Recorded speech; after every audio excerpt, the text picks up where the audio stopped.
Hoje, vamos discutir alguns tópicos extremamente polêmicos e como isso vai para o YouTube, há certas palavras que eu não posso dizer. Então, só para avisar, eu vou escrever essas palavras, mas não vou dizê-las, porque se eu disser, serei censurado no YouTube. Hoje, vamos ver como o mal triunfa. Por que o mundo é tão mau? E haverá muitos tópicos extremamente perturbadores que vamos discutir. Mas vocês são maduros, e é importante discutirmos esses temas para entender como o mundo funciona. Então, vamos começar. E faremos muita especulação e teorização nesta aula. Portanto, não tomem isso como verdade absoluta. Não acreditem que esta seja a verdade. O objetivo principal desta aula é ajudá-los a desenvolver as teorias e as ideias para entender melhor o mundo. Estas são ferramentas. Isso não é a verdade. Estas são ferramentas. Tudo bem? Então, a primeira pergunta que tenho para vocês é: o que está acontecendo em Israel? Agora, como sabem, Israel está sitiando e bombardeando Gaza. Vocês devem ter visto os vídeos nas redes sociais. É perturbador. É terrível o que está acontecendo. A palavra para o que está acontecendo, a palavra que usamos para o que ocorre em Gaza é esta palavra.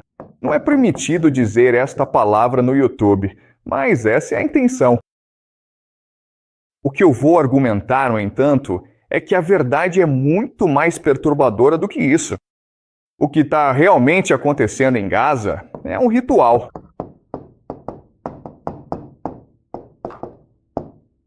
Sacrifício. E isso acontece com bastante frequência na história humana. Se você voltar e olhar para a história real da humanidade, isso acontece com bastante frequência. Exemplos famosos são os astecas. Desenterramos templos dos astecas e dentro dos templos há milhares e milhares de crânios humanos. Então, antes de irem para a guerra, eles praticavam sacrifícios humanos. Eles cometiam assassinatos em massa de seus inimigos em público. Então, os astecas eram realmente famosos por isso.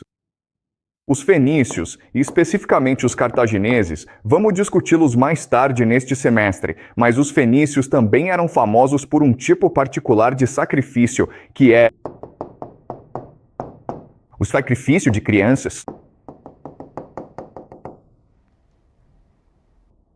Os romanos escreveram histórias insultando os fenícios por praticarem esse tipo de sacrifício, mas os próprios romanos praticavam sacrifício humano. O que eles faziam era que, após cada grande guerra, capturavam todos os principais líderes, todos os seus inimigos. E eles desfilavam com seus inimigos pelas ruas de Roma. Isso é algo chamado de triunfo. Ao final do triunfo, eles reuniam os inimigos no templo de Júpiter. Júpiter é o deus 10. Então, eles estrangulavam seus inimigos até a morte. Isso é sacrifício. Isso é sacrifício humano. Eles não chamavam assim, tá bom? E eles meio que disfarçavam, mas sabemos com certeza que eles faziam isso. Então, a questão para nós é: por que é que isso acontece? Por que os astecas fazem isso? Por que os fenícios fazem isso? Por que os romanos fazem isso? E por que é hoje? Os israelenses fazem isso em Gaza? E lembrem-se, tá? O que os israelenses estão fazendo é bem horrível, porque é realmente esse tipo de sacrifício. Por quê? Porque 47%, quase metade da população de Gaza, tem menos de 18 anos. Então a maioria das pessoas que estão sendo mortas são de fato crianças. O que é mais impressionante ou flagrante sobre o que está acontecendo em Gaza é que todos podemos ver por nós mesmos. E é quase como se os israelenses quisessem que víssemos e quisessem que os odiássemos, né? Dá para ver no mundo todo. A opinião popular está se voltando contra Israel. Você tem esses protestos populares em todo o mundo, protestando contra o que está acontecendo na Palestina. Se eles realmente quisessem fazer isso, né, existem formas muito mais eficazes de fazer isso. Por exemplo, você poderia simplesmente envenenar a água deles, ou poderia envenenar o ar, para que todos em Gaza tenham um câncer rápido, né? Nós temos tecnologia para fazer isso.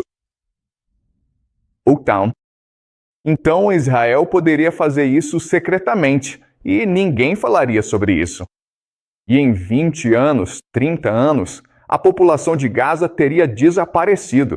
Seria algo muito secreto, né? Em vez disso, eles escolhem fazer isso na frente do mundo. E o meu argumento para vocês é que isso é intencional. Eles querem que o mundo os odeie. Porque ao fazer isso, eles criam o tabu supremo, né? Achamos isso nojento e desprezível. Então o mundo inteiro se unirá contra Israel. Mas adivinha? É isso que a religião deles quer. Na forma extrema da escatologia judaica ou da religião, eles creem que, no fim do mundo, Israel lutará contra o mundo inteiro e Deus ajudará Israel a triunfar no final. Então, o que realmente ocorre em Gaza é que há extremistas no governo de Israel que querem acelerar o processo do fim do mundo, onde Israel enfrentará o mundo. E se pensarem bem, toda a ideia desse sacrifício ritual é unir a população israelense. E o que é extremamente perturbador e horrível nisso tudo é que isso funciona. Ok. Bem, vamos a uma analogia. Certo, a analogia é esta. Na história chinesa, o estratagema militar mais popular é lutar com um rio atrás de você. Vocês já ouviram falar dessa estratégia, né? Onde? Ok. Um exército está perdendo. Ele está sendo dispersado pelo inimigo. Então o que o general faz é forçar o exército a recuar para um rio. E agora, com o rio bloqueando sua fuga, você tem uma escolha. Você pode se afogar no rio ou pode lutar até a morte. E a maioria dos soldados escolherá lutar até a morte. E então, nesse ponto, os soldados estão unificados. Eles estão motivados, estão energizados. E então encontram um surto de energia para ir e destruir o inimigo. Ok, esse é o estratagema militar mais popular na história da China antiga. E adivinhem, é o mesmo que Israel está fazendo agora em Gaza. É a mesma lógica. Sim, você tem uma pergunta? Então, qual é o rio para Israel? Essa é uma boa pergunta. Qual é o rio aqui, né? O rio é o tabu, certo? Qual a pior coisa que se pode fazer na sociedade moderna? Matar crianças, pessoal, né? Então, não há saída para Israel.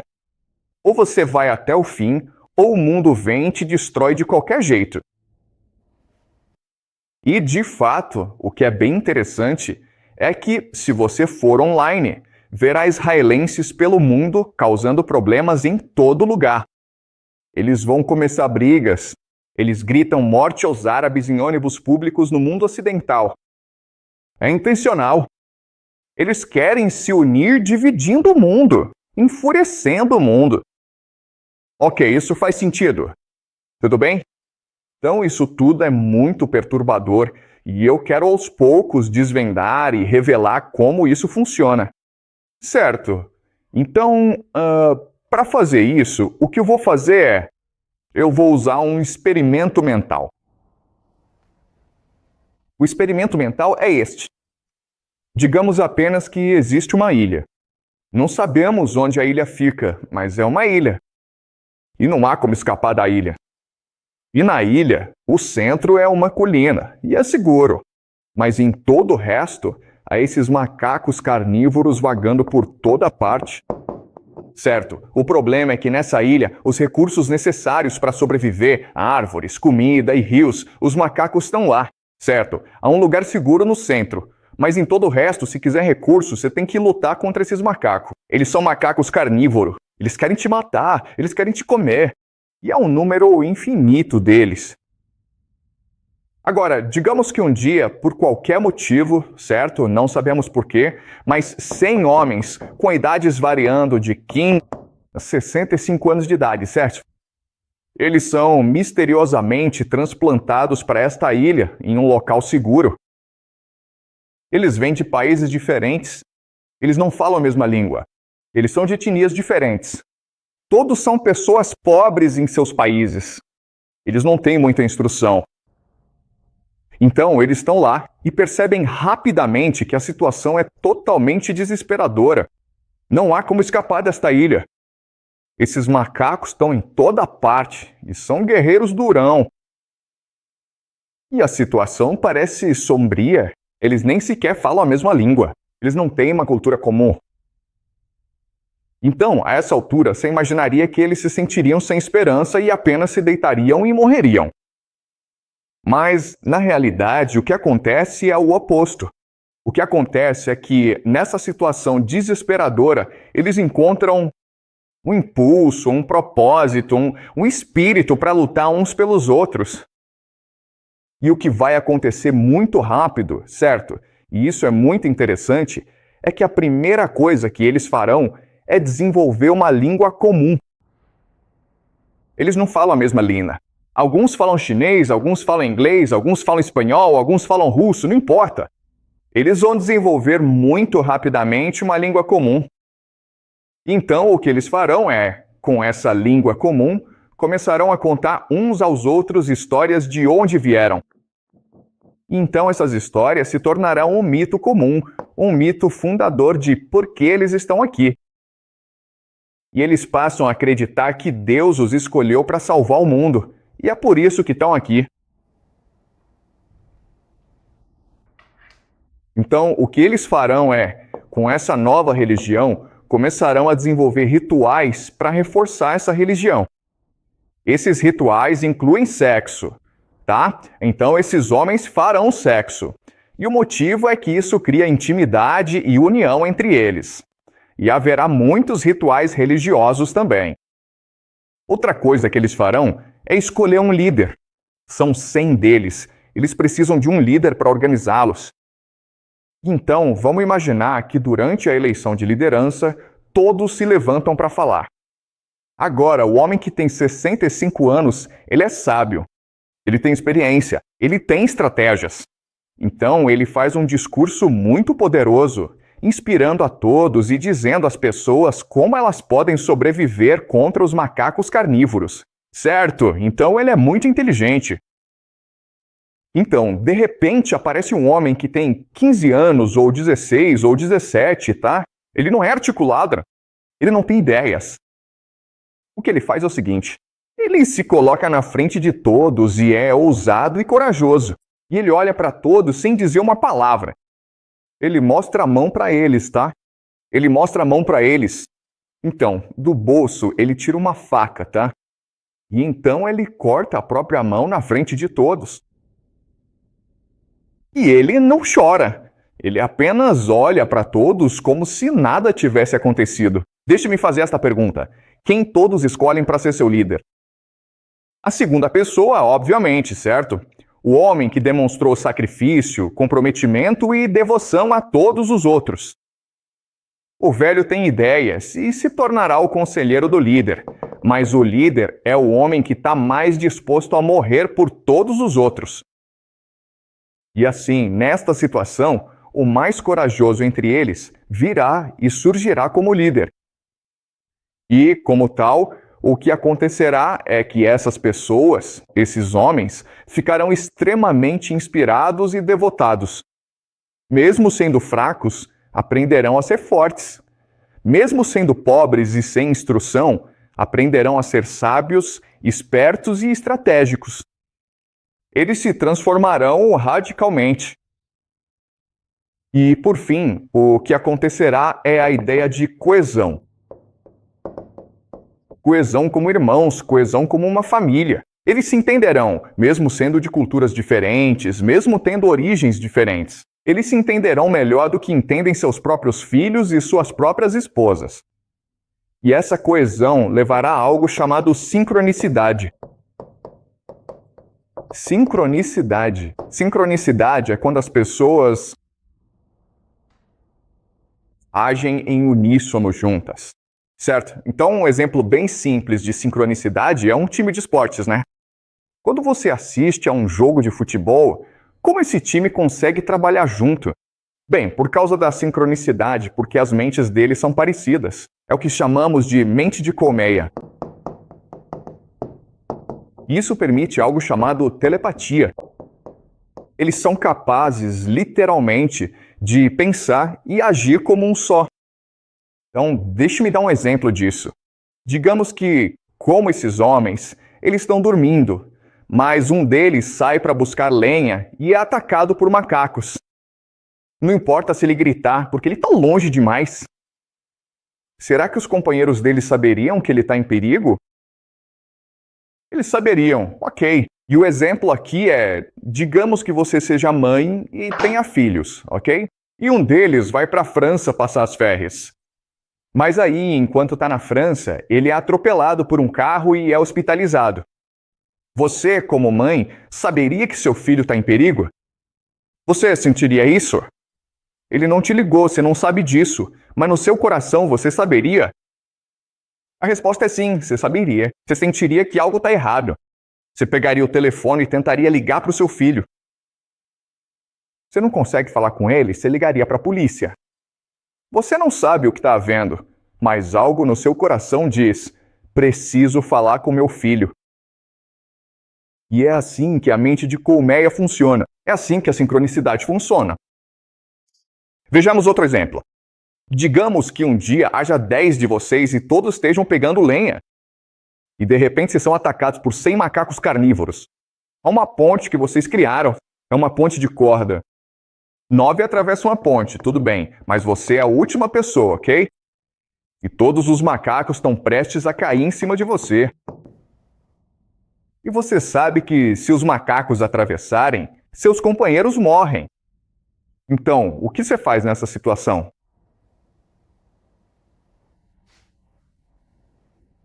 Você corta a corda aqui, você morre. Você nem pensa nisso. Você só se sacrifica porque o que importa não é a sua vida. O que importa é a família. O que importa é o time. E sabemos disso porque, na guerra, o que costuma acontecer na guerra de trincheiras é que o inimigo joga uma granada na trincheira, certo? Não há tempo para pegar a granada e jogá-la fora. Então, o que os soldados fazem é pular sobre ela e absorver a explosão, matando-se assim. Isso acontece instantaneamente. Ninguém pensa. Você só faz porque o que importa é salvar seus companheiros. E é isso que acontece. Uma sincronicidade se desenvolve onde é quase como se vocês pudessem ler a mente um do outro. E eles continuam fazendo isso por uns 10, 20 anos. E então, de repente, ok, vamos continuar o experimento mental. De repente, vocês são transportados de volta para o mundo real, como se nada tivesse acontecido. Mas vocês têm memórias do que aconteceu. Ok, isso faz sentido? Ok, vocês viveram 20 anos de inferno na Ilha dos Macacos. Vocês desenvolveram a capacidade de trabalhar junto. Agora vocês têm uma mente coletiva, estão cheios de energia, inspirados e determinados. Vocês têm uma religião nova só para vocês. Agora, de repente, todos são transportados de volta para o mundo real, para a vida antiga. Agora, o que aconteceria?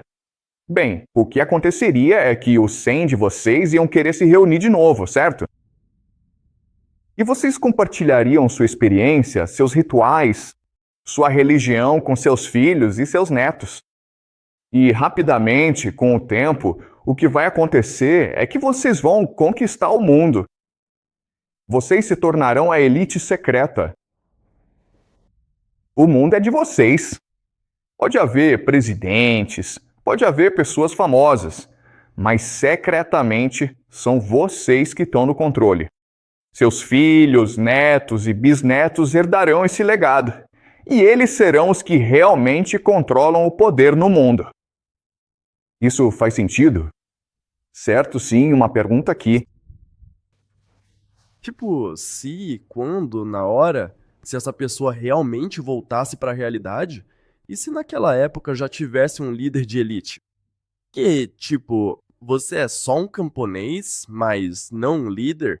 Ok, sim, essa é uma boa pergunta. Eu já te disse isso, ok? Na superfície existem líderes, mas o poder real são vocês, ok? E eu vou explicar o porquê, certo? Agora, o que também é interessante é que, enquanto estiverem nessa ilha, vocês desenvolverão certos rituais que são muito estranhos, mas importantes para manter a união. Ok, então, por exemplo, um ritual estranho é o ritual fúnebre.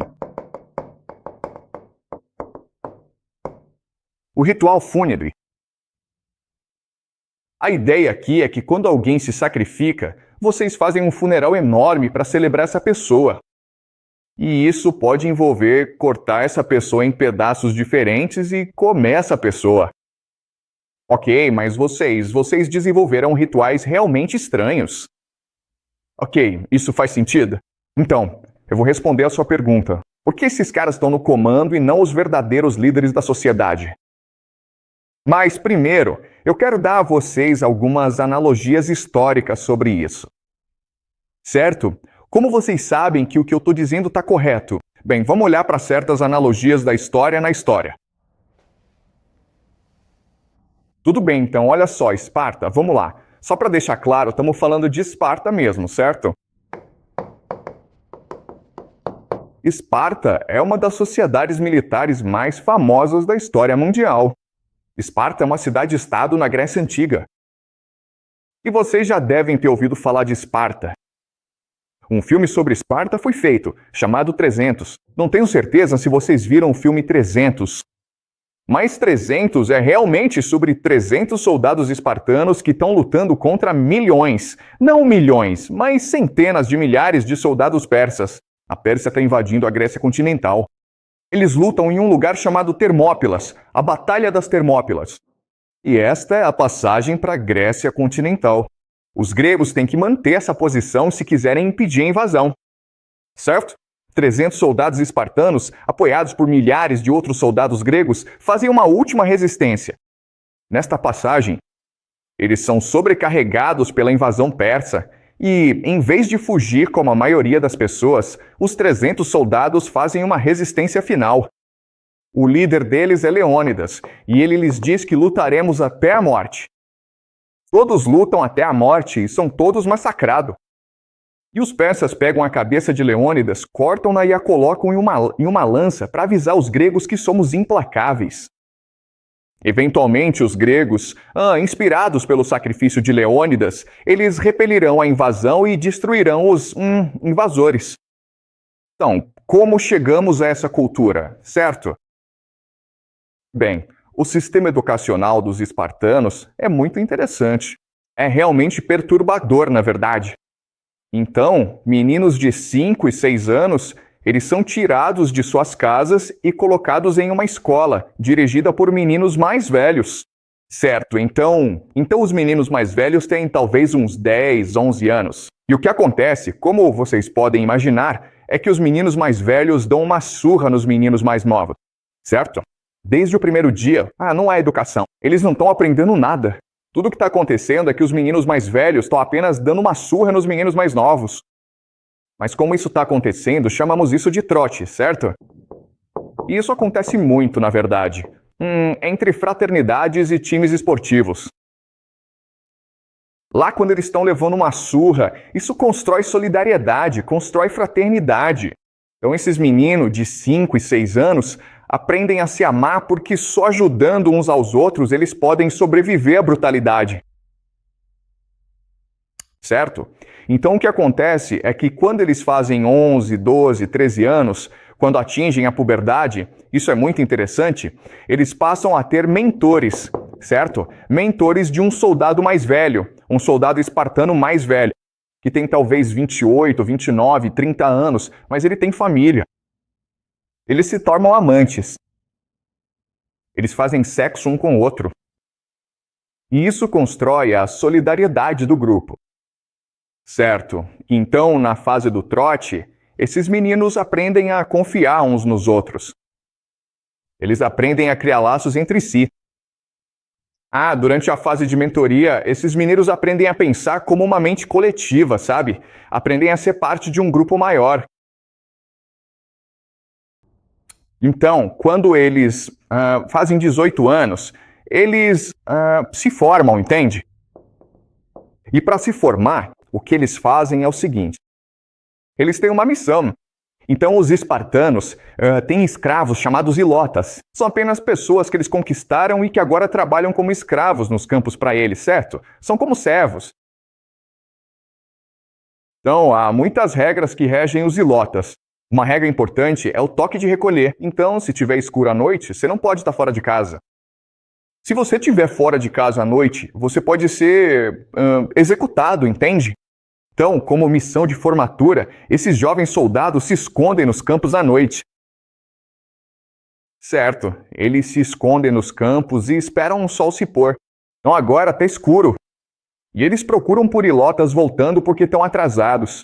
E o que eles fazem é se aproximar por trás dos ilotas e cortar suas gargantas. Certo, isso é basicamente um sacrifício. Certo, sacrifício humano. Então os espartanos também faziam isso. É uma coisa muito comum. E o que isso faz é construir a coesão do grupo, levando à sincronicidade. Só que existem milhares e milhares de cidades-estado na Grécia, e só Esparta fazia isso. E isso fez todo mundo achar que Esparta era nojenta. Todo mundo odiava Esparta, mas isso mantinha Esparta unificada. E tornou Esparta a potência militar dominante na Grécia naquela época. Certo? O que aconteceu então foi que Tebas, outra cidade-estado Grécia, eles copiaram o sistema espartano, mas o tornaram voluntário. Então, se em Esparta você tinha que ser da elite para fazer parte desse sistema. Mas em Tebas, qualquer um podia entrar nesse sistema, certo? E eles chamam esse sistema de batalhão sagrado.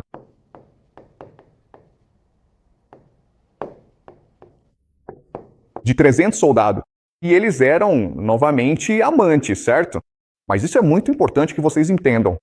Nessa época da história, não existe o conceito de homossexualidade. Era perfeitamente permitido. Ninguém se importava se você fizesse sexo com homens ou animais ou o que fosse, certo? Não era nada demais. Isso vem bem depois, nos tempos modernos. Naquela época, isso não era considerado, a homossexualidade não era um conceito. Certo, se você está no campo, se está na guerra por anos e anos e não há mulheres por perto, você vai ter relações sexuais com outros homens. É algo muito natural de se fazer. Certo, isso não significa que você é homossexual, tá? Então, o batalhão sagrado de Tebas se tornou a potência militar dominante depois de Esparta. Certo, chama-se batalhão sagrado e eles eram como a vanguarda, eles eram a ponta de lança, seriam os primeiros na batalha. E eles eram tão ferozes que seus inimigos fugiam. Certo? Então, o que aconteceu foi que a Macedônia copiaria o sistema tebano. Quem é o macedônio mais famoso do mundo? Vocês sabem.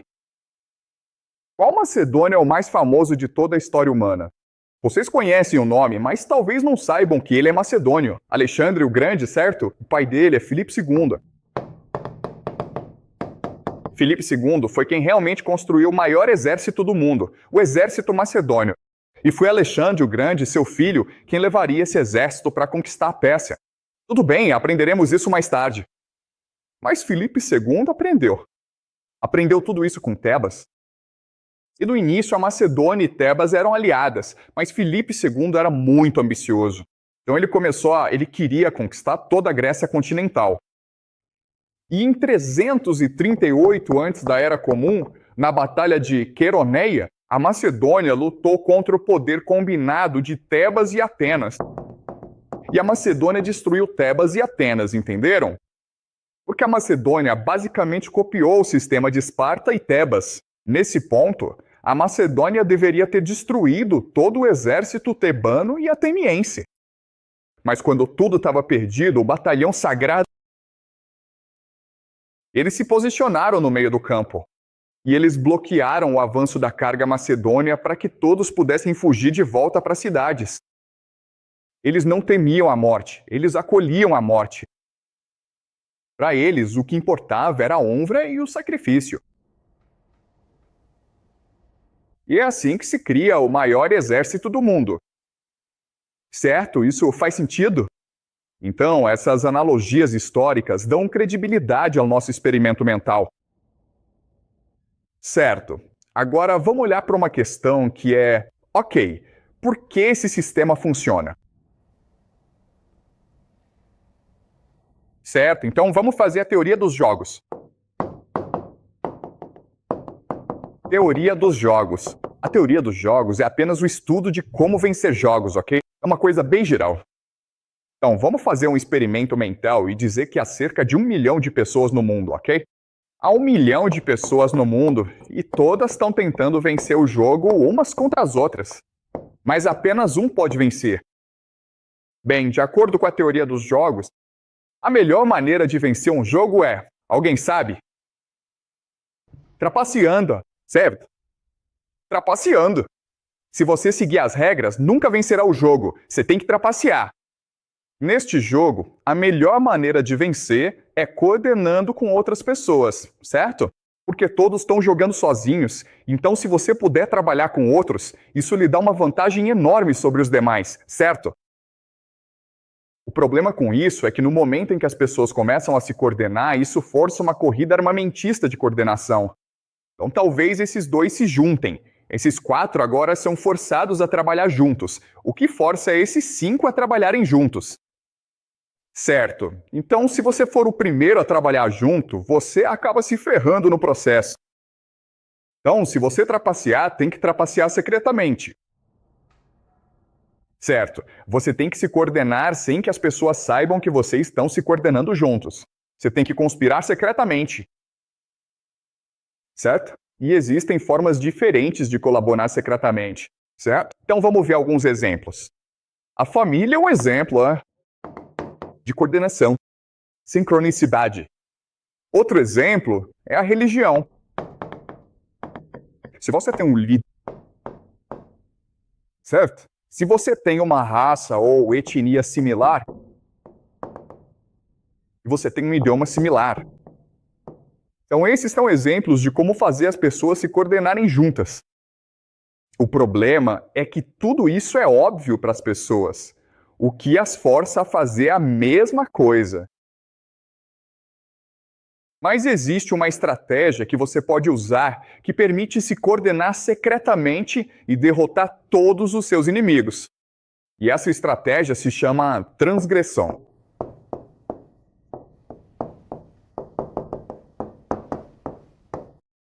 Transgressão: a quebra de tabus, a quebra de normas sociais, a quebra de leis sociais. Transgressão. Certo, então vamos estudar esse conceito.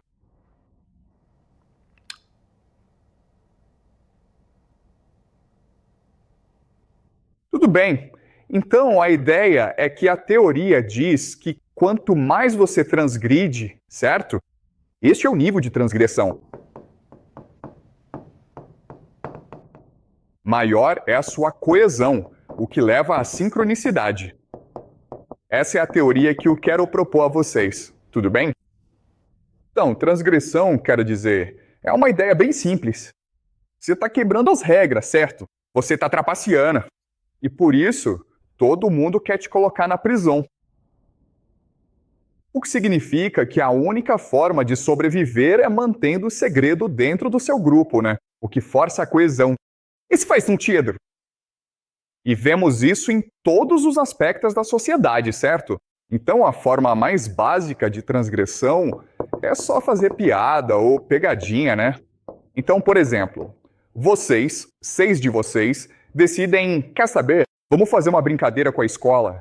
Vamos cobrir todas as salas com papel higiênico. É uma piada, uma pegadinha. Mas, obviamente, você não quer ser pego porque a escola vai te punir. E essa piada e essa pegadinha vão deixar vocês mais unidos, né? Porque agora vocês têm um segredo entre vocês. E se alguém trair vocês, estão todos ferrados. Certo? Faz sentido? Essa é a lógica. A outra coisa que é muito interessante é que quando você transgride, quando quebra um tabu, você se sente empoderado. Você se sente libertado. E isso se torna viciante. Você enche a escola de papel higiênico. Você pensa, isso foi muito divertido. Por que foi divertido? Porque você quebrou as regras. Você sente, sou mais poderoso que meu professor. Então você continua fazendo mais e mais dessas coisas, né? Aí você pode pensar, ei, vamos na loja e roubar um doce. Esse doce pode custar $1, nada, né? Mas você tenta e fica apavorado. Você é tomado pela dúvida. Você é tomado pelo medo. Desculpem, esse é o som que nos diz que devemos fazer um intervalo. Mas, de novo, não fazemos intervalo nesta aula, tá bom? Eu peço desculpas. Não vamos fazer uma pausa. Nós vamos continuar, ok? Mas é para isso que serve o som. Ok, então... Você tá apavorado porque sua mãe, seus professores, todos disseram que roubar é errado, né? Mas quando você realmente vai e faz, como você se sente? Você se sente energizado? Você se sente libertado? Você se sente empoderado? E se seus amigos estiverem com você, a amizade se torna muito mais unificada, muito mais coesa, muito mais sincronizada. Faz sentido? E agora você quer, vamos quebrar mais regras. Vamos ver o que acontece se quebrarmos mais e mais regras. E você continua porque é viciante. E por fim, há uma transgressão que é o tabu supremo, que é o quê? Vocês sabem? Né? Isso.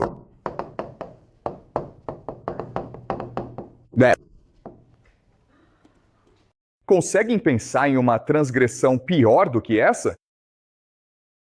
É por isso que eles fazem. Porque parece empoderador, libera energia. Eles fazem porque acreditam que, ao fazer isso, libera energia divina. E quando você realmente faz, ok, pessoal, não estou dizendo para fazerem isso, ok? Por favor, não façam isso, ok? E por favor, lembrem-se, ok? Isso é maligno. Não deveríamos estar fazendo isso. Mas quando você realmente vai e faz, aqueles que conseguem fazer sentem como se estivessem agora inundados, que agora estão repletos de energia divina. Eles encontraram o segredo do universo. Eles encontraram o poder supremo no mundo. Outra transgressão, que não é tão ruim, mas é bem ruim, é a ideia de incesto, né? E existem sociedades secretas por aí, pessoal, que fazem isso. E sabem de uma coisa, pessoal? Eu odeio dizer isso a vocês, mas eles fazem isso em público, na frente de todo mundo, porque isso cria tanto união de grupo, sincronicidade, e libera na mente deles energia divina. Eles agora têm acesso a Deus. Se querem saber o que sociedades secretas fazem, bem, é isso e aquilo, tá? E de novo, este é só um pequeno grupo de pessoas, mas agora sabemos por que essas pessoas controlam o mundo. Porque elas conseguem guardar segredos, porque são mais motivadas do que todo mundo. E conseguem trabalhar juntas de uma forma que as permite alcançar o poder supremo. Esses líderes que vocês veem, eles são fantoche. Eles são apenas a fachada. O poder real são essas sociedades secretas que praticam esses rituais. E, de novo, não estou dizendo que isso é verdade. Só estou dizendo que é uma teoria possível sobre como o mundo funciona, né? Porque esta é uma aula de especulação, é uma aula de teoria. Não achem que isso é a verdade, tá? Mas podem pensar em como isso funciona e se perguntar, isso explica o mundo? Certo. Tudo bem, então, tendo explicado isso, o que eu quero fazer agora é entrar na teoria profunda do porquê isso está acontecendo. Então, se você falar com essas pessoas e elas forem honestas, elas vão te dizer que, quando fazemos isso, acessamos Deus e Deus nos dá poder divino, porque são supersticiosos e estúpidos, tá? Só porque são a elite, só porque são pessoas poderosas, não significa que sejam espertos. Na verdade, eles são meio burros se você realmente os conhecer. Pois é, mas eu vou explicar como esse sistema funciona. E quando eu explicar para vocês, fará sentido. Certo, mas estamos entendidos até aqui sobre o que está vendo? Pessoal, tudo bem, eu sei que isso é perturbador e sei que, provavelmente serei banido do YouTube por isso, mas é importante fazermos isso, tá? Certo, então agora vou explicar a teoria do porquê isso está acontecendo. Como é que a transgressão é capaz de liberar a energia divina? Certo, então, Kant. Vamos analisar alguns grandes pensadores, e eles são pensadores bem profundos, e vamos nos aprofundar neles este semestre, mas vou apresentá-los, tá? Então, Kant. Lembrem-se da primeira aula, Kant tinha uma teoria de como o mundo funcionava. Não existe uma realidade objetiva que vemos, tá? Então, antes, a suposição era de que apenas absorvíamos a realidade, tá? Mas Kant diz que somos ativo. Desculpem, vamos esperar por isso.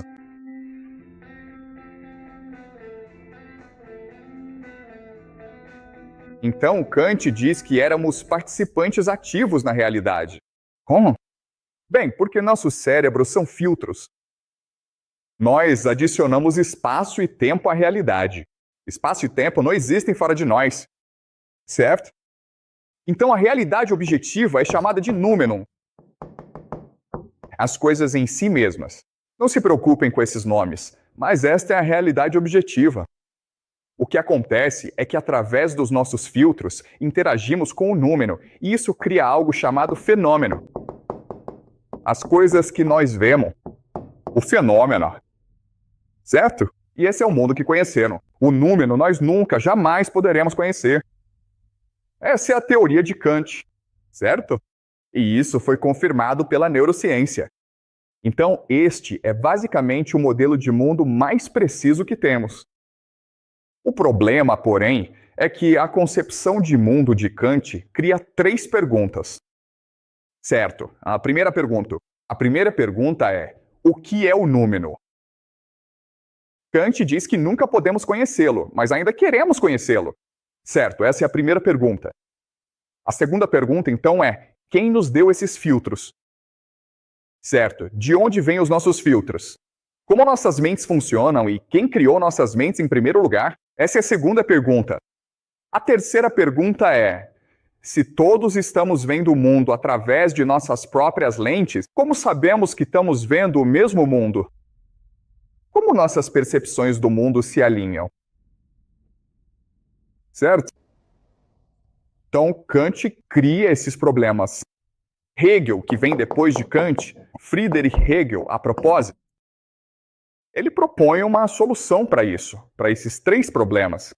E o que ele diz é o seguinte, e isso é muito importante entendermos: o númeno é o Geist. O Geist é difícil de traduzir. Geralmente traduzimos como espírito.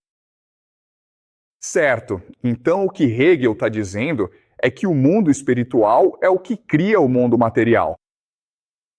Nós somos apenas uma casca. O que realmente importa é o mundo espiritual. Agora, é muito importante entender o conceito de Geist, certo? E, novamente, é alemão, mas não há uma tradução exata para o inglês. Então, é melhor ver Geist como uma combinação de 3 palavras que derivam de Geist. Certo, essas 3 palavras são Ghost, Geyser e Gist. Certo? Então essas 3 palavras em inglês são derivadas da palavra alemã Geist. Certo, a maioria das palavras em inglês tem origem alemã. Desculpe, não a maioria, mas muitas palavras. Certo? Tudo bem. Ghost é apenas uma realidade paralela que existe ao nosso lado, certo? O mundo espiritual. Esse é o primeiro conceito. Geyser é apenas uma força que está explodindo, ou se tornando, ou se expandindo. Então esse Geist está em constante expansão e devir. Geist, essência. Essência significa o âmago das coisas, o cerne das coisas. Certo? Então a real verdade no mundo é o Geist. Não o que vemos, mas o que é invisível para nós. Ok, então essa é a ideia do Geist. Isso faz sentido? Agora, com o Geist, podemos responder as 3 perguntas. O Númena, o mundo real, é o mundo espiritual, não material. É o Geist que nos fornece esses filtros. E como todos vemos o mundo através do Geist, vemos o mesmo mundo. Ok? Então agora, isso cria outro problema, que é, de onde veio o Geist? O que é o Geist? Certo? E aqui nós olharemos para Platão e Dante. Ok? Então, de novo, esta é uma teoria profunda e nos aprofundaremos nela conforme o semestre avança. Mas primeiro quero introduzir a ideia a vocês agora, ok? Então isso vem de Platão e de uma religião chamada gnosticismo. Os gnósticos. Ou gnóstico significa apenas conhecimento. Ok, então no começo, o Big Bang, a força é a mônada. Existem nomes diferentes para essa coisa, ou nous. Pensem nisso como um Deus supremo, ok? O Big Bang. A força, tudo. Tipo, o Sol quase, ok? O Sol espiritual do universo. O nous funciona através da respiração. Quando ele respira, ele vibra seu poder divino. E através disso, ele cria novos seres chamados díades. Díades são apenas pares de forças. E essas díades, então, criam realidades diferentes. Certo? Então, diferentes realidades estão sendo criadas por essa interação. E, eventualmente, você chega à Terra. Ok? Então, em outras palavras, o que Platão e os gnósticos nos dizem é que o Geist é um mundo composto por múltiplas camadas e diferentes dimensões que nós acessamos praticamente o tempo todo, mesmo sem perceber, em diversas situações do nosso dia a dia. Ok? Isso faz sentido. E a Terra, o que vemos, é apenas a casca mais externa deste universo. Isso tá claro para vocês, pessoal? Tudo bem. Então agora a questão é, qual é o propósito da vida no mundo? E o que Platão diz é que o propósito da vida neste mundo é retornar à mônada. Certo? E adivinhem só, pessoal. Isso é, na verdade, a base de muitas religiões, incluindo o hinduísmo, certo? E o budismo. É nisso que os hindus e os budistas acreditam também. O nirvana é o retorno à mônada. Não sei se vocês já estudaram religião antes, ok? Mas essa é a ideia. Então, o que Platão diz é que, através da busca pelo conhecimento, a filosofia, o amor ao saber, você pode retornar à mônada. Certo? Dante, e nós vamos estudar Dante a fundo mais tarde, ok? Mas Dante tem uma outra solução. O que Dante diz é que a mônada é o amor, certo? E a mônada, porque ele cria as coisas. Sua centelha divina emana por todo o universo, certo? Então existe uma centelha divina em nós. E essa centelha divina é chamada de amor. Por isso somos capazes de amar as pessoas. Mães amam os filhos. Vocês se amam por causa dessa centelha divina em vocês. E quanto mais você ama, mais você retorna à mônada. Ok, então Platão diz, busque o conhecimento. Dante diz, busque o amor. Certo? Então, agora a pergunta é, ok, tudo isso soa muito bem, mas por que o mal acontece no mundo? Ok, qual é a fonte do mal? Certo? Isso é interessante. Ok, você tem essa teoria do universo, mas a questão então é, por que as pessoas fazem coisas ruins então? Por que existe sacrifício no mundo? Por que as pessoas estão fazendo todas essas coisas ruins e não apenas saindo impunes, mas também controlando o mundo? Essa é uma grande questão, não é? Lutão. Para Platão, a resposta é muito simples. Este mundo não importa. Quem se importa se eles controlam este mundo? É um mundo de sombras falso. Ignora-as. Apenas foque na busca pelo conhecimento, porque isso permite que você seja um com a mônada. Certo? Quem se importa com este mundo? Dê a eles o que eles querem. Dê a eles seu poder, sua fama, seu dinheiro. Quem se importa? A resposta de Dante é, na verdade, muito interessante, ok? Essa é a resposta de Platão. Não importa. Este mundo não importa. Quem se importa com o que acontece aqui é uma prisão, de qualquer forma. Dante, na verdade, propôs algo diferente. Ele diz o seguinte: se a mônada é amor, amor é confiança. Então a mônada nos dá. E como resultado, a mônada nos dá o livre-arbítrio. Agora, o livre-arbítrio pode levar a coisas ruins, como este mundo, mas ele não tem escolha. Porque, para ele, interferir significa tirar o nosso livre-arbítrio. E o livre-arbítrio é o seu maior presente para nós. Certo? Mas, de vez em quando, o que ele faz é enviar mensageiros ao nosso mundo para nos lembrar da centelha divina em nós. E nós podemos ativá-la e alcançar uma consciência maior. E esses mensageiros são Platão, Dante, certo? Jesus, certo? Isso faz sentido? Então, de vez em quando, a mônada enviará através do Zeitgeist, ok? A mônada implantará ideias nessas pessoas, que então nos dirão a verdade. Mas a escolha de acreditar ou não é nossa, porque a mônada nos deu livre-arbítrio, certo? Então, para Platão, o importante é a busca pelo conhecimento. Para Dante, o que importa é a busca pelo amor, amar uns aos outros incondicionalmente. Ok, e é isso que eles nos dizem. O que o sistema também nos diz é que os poderosos querem negar este sistema, certo? Porque se eles controlam a Terra, o mundo falso, eles querem torná-lo o mais real possível. Isso faz sentido? Essa é a fonte do poder deles. A crença de que a única coisa que importa é o mundo material, a prisão em que vivemos. E é por isso que temos a ciência, certo? A ciência é a negação do mundo espiritual e a validação do mundo material. Se você não pode ver, deve ser falso. Certo? Ok, então é assim que o poder funciona. Agora, a transgressão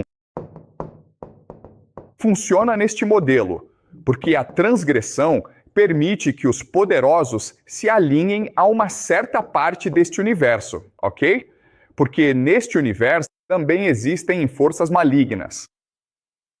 Isso faz sentido? Então, por exemplo, a metáfora é: pense na internet, certo? Bem, existem milhões e milhões de sites e, através da transgressão, ao cometer o mesmo ato maligno, o que os poderosos fizeram foi se fixar no mesmo site, certo? E como eles estão focados no mesmo site, isso permite a sincronicidade.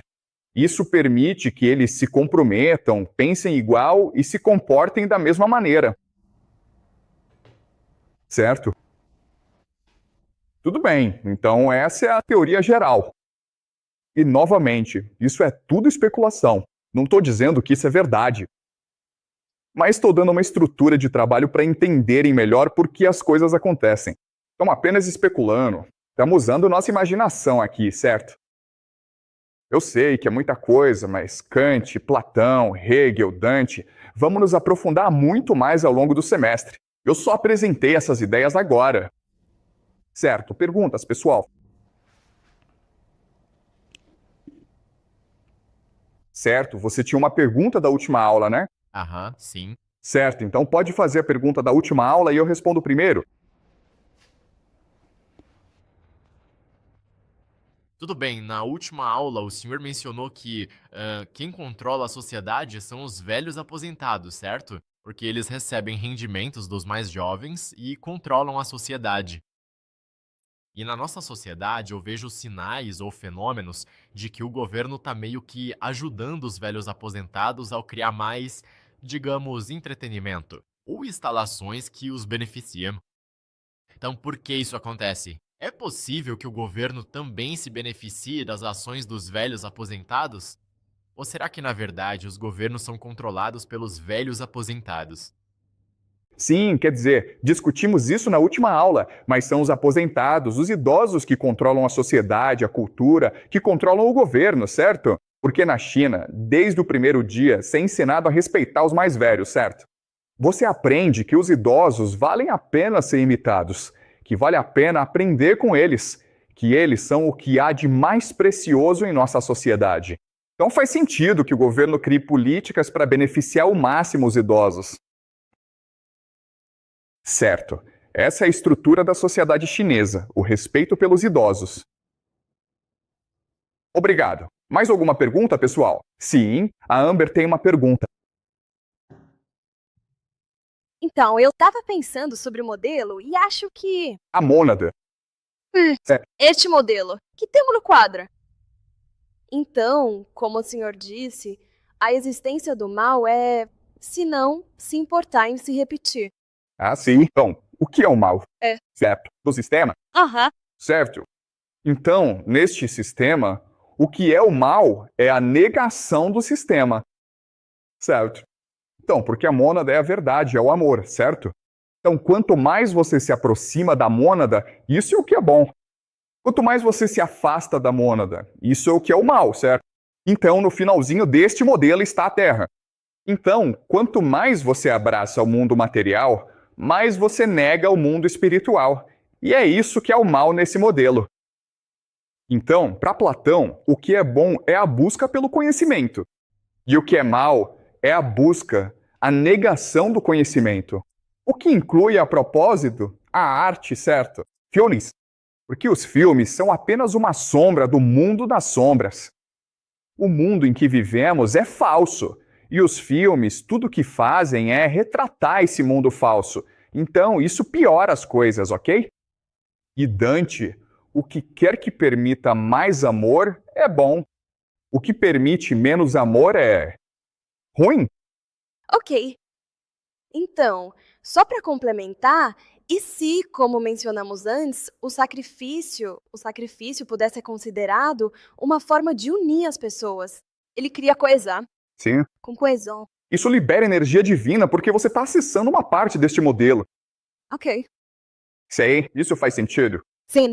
certo? E é por isso que, ao fazerem esse sacrifício, eles estão adorando um certo Deus. Certo? Então o sacrifício faz parte da religião deles, não é feito de forma independente.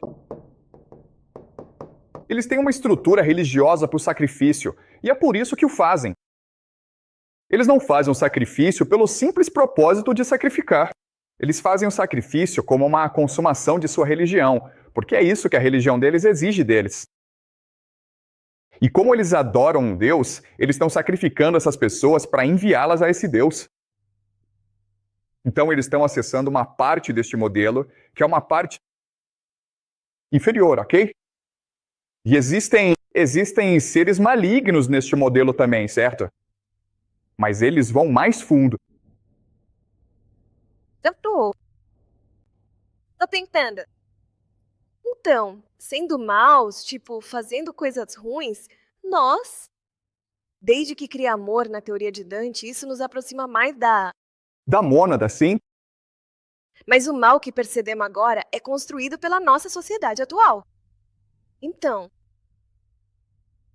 O que Dante diz sobre a nossa sociedade atual é que ela é, antes de tudo, cante-amor. Ela não permite que as pessoas se amem. Por exemplo, a escola, né? Sem a escola, seus pais só se importariam com a sua felicidade. Mas, por causa da escola, os pais se importam com as notas, se você vai entrar numa faculdade americana de elite e se vai conseguir um bom emprego. E assim os pais negam o seu livre-arbítrio, negam a sua autonomia. E, como resultado, você não se sente amado, entende? Então é isso que Dante argumentaria. Nossa sociedade é anti-amor porque é construída de uma forma que não permite que as relações humanas normais floresçam. Em uma relação normal, seus pais deixariam você fazer o que quisesse. Eu acho, sabe? Mas eles dizem, não, Se eu deixar você fazer o que quiser, não vai bem na escola e não vai conseguir emprego. E aí você fica, sei lá, desempregado e viciado em droga. Quem sabe, né? Certo? É assim que eles pensam. Faz sentido? Sim. Então, a negação do livre-arbítrio é anti-amor e, portanto, é má. Isso limita, sim, impede você de se aproximar da mônada. Isso mesmo. Ah, ótimo. Exatamente. Obrigado. É, Mas assim como o que a Amber mencionou que este mundo é anti-amor, mas qual o propósito de não nos deixar chegar perto da mônada? bem, essa é uma boa pergunta. Hein? Por que eles fazem isso? Porque as pessoas no poder querem continuar no poder, certo? Porque o que eles estão fazendo vai contra a mônada. Mas eles querem se manter no poder. Então eles ganham benefícios, como o poder, ao desobedecerem à mônada, e deixam os outros desobedecerem à mônada, para poderem manter o poder. Certo? Então vamos deixar isso bem claro, tá? Isso é muito importante. Pessoas diferentes vão interpretar esse modelo de formas diferentes, tá? Na concepção deles, a mônada é que é amar. O Deus deles é o bom. Eles nos libertam da mônada, nos fazendo focar mais no mundo material, entende? Faz sentido?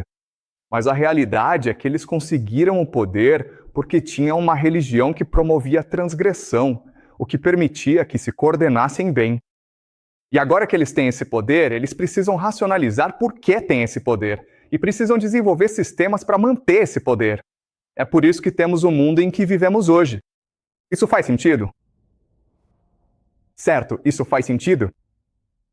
Eles são poderosos, querem manter o poder, então vão pensar em novas ideias que permitam manter esse poder, mesmo que isso signifique negar a verdade, certo?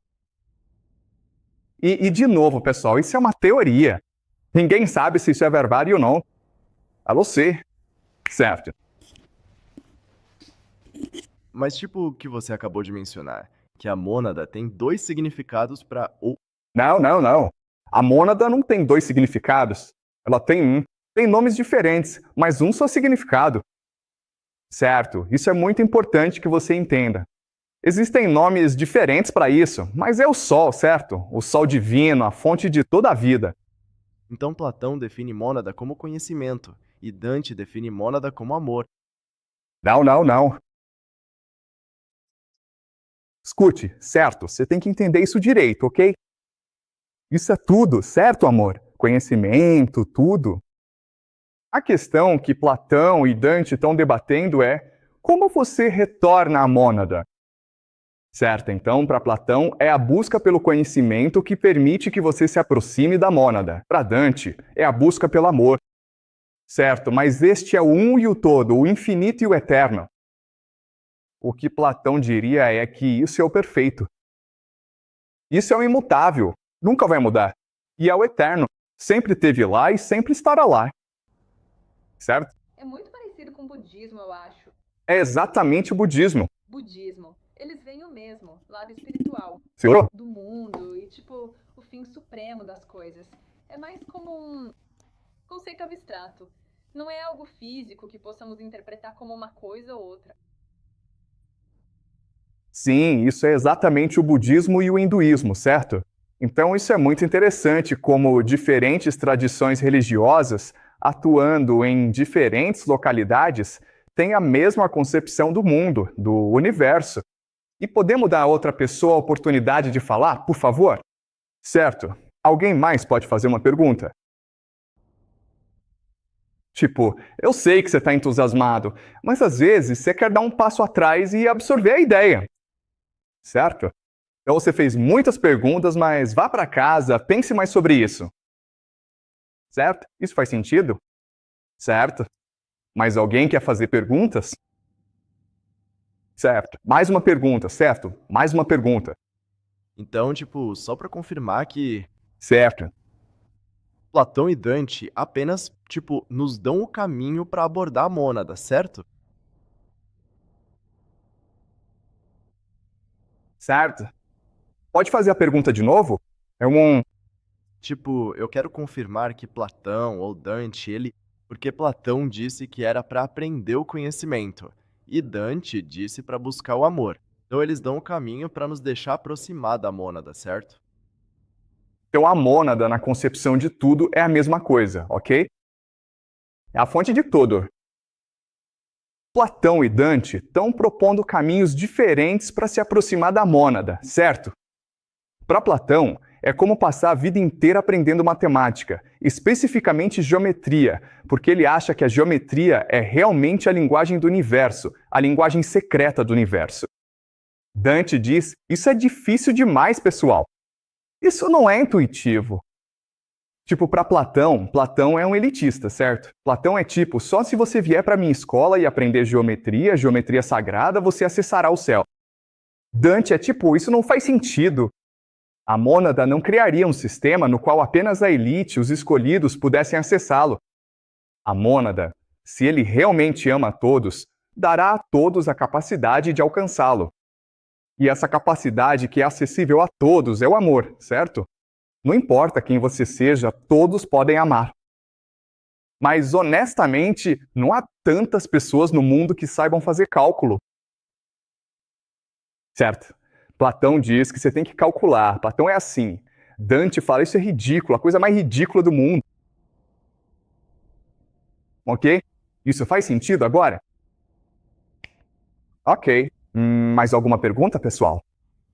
Eu tenho uma, na verdade. Tipo, por que que muitas outras religiões e, você sabe, Platão ou tipo Dante chegaram à mesma percepção da mônada? Tipo, por que isso? Tipo, de lugares diferentes do mundo, regiões diferentes, mas tipo, por que todos têm meio que a mesma coisa sobre sabedoria ou tipo conhecimento em geral? Essa é uma pergunta muito boa. E a resposta é o Geist, certo? A resposta é, de onde vêm os nossos pensamentos? E para onde vão os nossos pensamentos? Você realmente acha que é o nosso cérebro que produz pensamentos? Por que com o mesmo cérebro, certo? Mesma estrutura neurológica, mas temos ideias diferentes. E por que eu tenho tantas ideias e outros têm ideias limitadas?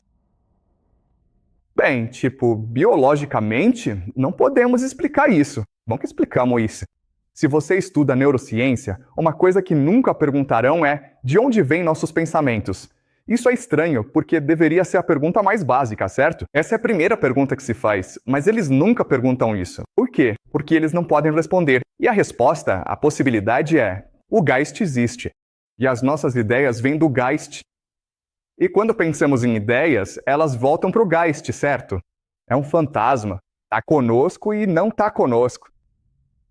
Ou é tipo um grande sistema lá fora de onde tudo vem, então todas as coisas voltarão pra lá eventualmente. Exatamente, exatamente. E é por isso, e é assim que podemos explicar por que todas essas religiões diferentes têm a mesma concepção do universo. Porque eles estão tendo essa concepção por inspiração, né? Através da comunicação com o Geist. Certo? Isso faz sentido? Beleza. Acho que isso faz muito mais sentido do que, sinapses no cérebro, sabe? Elas disparam juntas e se chocam e, tipo, tive uma ideia, sei lá. Ok, tudo bem. Então, ótimo. Continuaremos isso na próxima aula. Ok.